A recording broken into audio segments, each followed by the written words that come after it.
There are many times when doubling something you've done overnight can be impressive. This includes the amount of money you have saved up in your bank account, the amount of money you have saved up in your CD, the amount of free time you have. One time where it's not quite as impressive is if you've doubled the amount of One Piece chapters you've read, especially if it's chapter 2 and it's half as long as the first one. One Piece chapter 2 starts off fittingly enough with Luffy in his dinghy.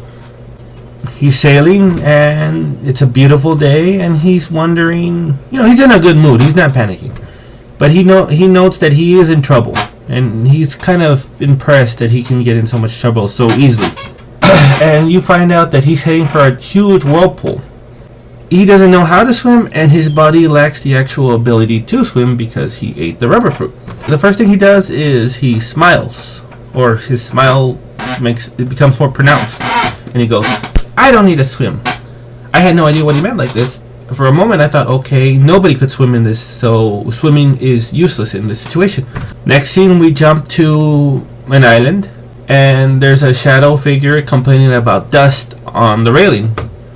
And this one guy starts panicking. He's like, I'm so sorry. Please don't bludgeon me. I thought I cleaned the whole ship. I'll do it all over again. And then the shadowy figure, which we find out is a woman. Her name is Albedo. And you know this because the guy said, "Please, Albedo, don't bludgeon me." And Albedo, and we only see like shadow in her face, says, "Cody," and she's talking to this little boy with white hair, but I think it's pink in the series. It looked white. What's the most beautiful thing in this world? And Cody, with a smile, is like, "Well, you Albedo-sama." So then the woman says, still just showing her eyes, "That's right, and I hate dirty things." The next thing you see is she's complaining about how useless Cody is and how the only reason she kept him on board is because he works as a navigator, and she kicks him. This isn't a kick, this is a palm thrust, but I don't want to get up and kick. So she kicks him and says, "You're useless outside of navigating, so I don't really like you." Well, she doesn't say she doesn't like him, but she implies that he's lucky that he's alive. Next scene, you see her. She's a large woman, big woman.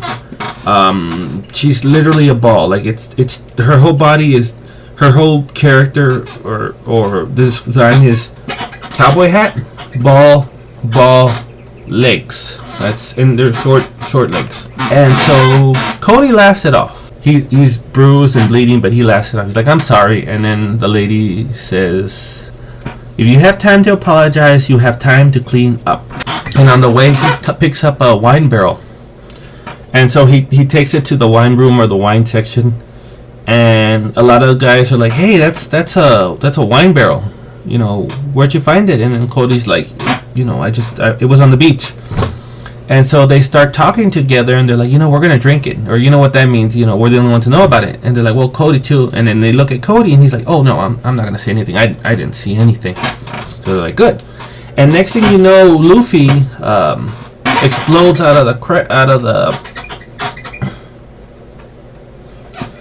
barrel. They're called barrels. Happy that he's been saved. And so, the soldiers freak out a little bit, but then they start yelling at him. And the next thing you know is you see an outside picture of something slicing through the wine room or wine section. And at first I thought it was Luffy because he has a bit of a temper and he has the pistol. But no, it wasn't Luffy. It was Albedo, and she says, "Stop, get to work." She's mad because she doesn't see them working.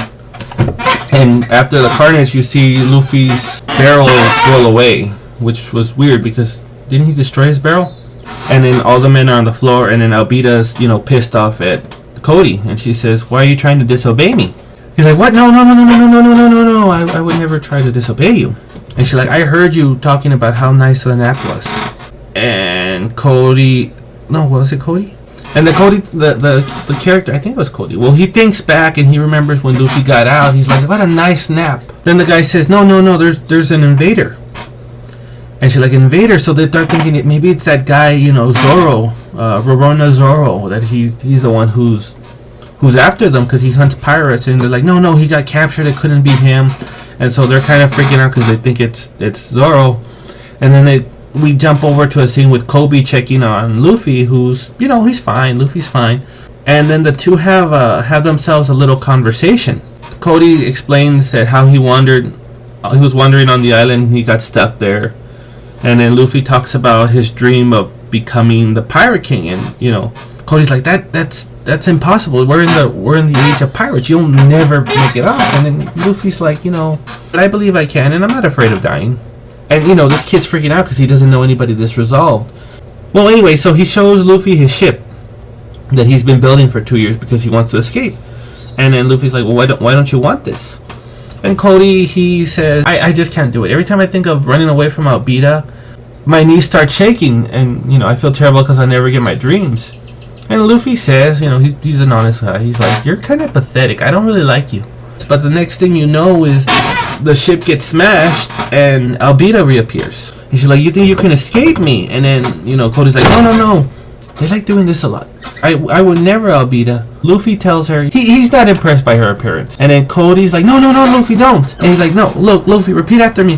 Albedo is the worst bitch in the entire world. And I clapped. I did like 3 claps because you don't see Cody as somebody who would do that, but he was so infected by Luffy's enthusiasm that he already decided that he doesn't care if he dies because he wants to become a Marine. And Luffy's happy too, and Luffy says, good job, get behind me. Albedo, she raises her club to attack him, but it doesn't do anything because Luffy's rubber, and you can't really harm rubber with blunt force. He's like, I'm a rubber man. And so he does his pistol, it shoots forward, and that's the end of Albedo for right now. And so Luffy's like, my friend here wants to be a Marine. We need a ship. Why don't you get us one? No one's like, no, you don't need a ship. We're not gonna give you a ship. We'll have to fight you for a ship. Next thing you see is they're on the boat, and Cody's like, you're gonna be the Pirate King.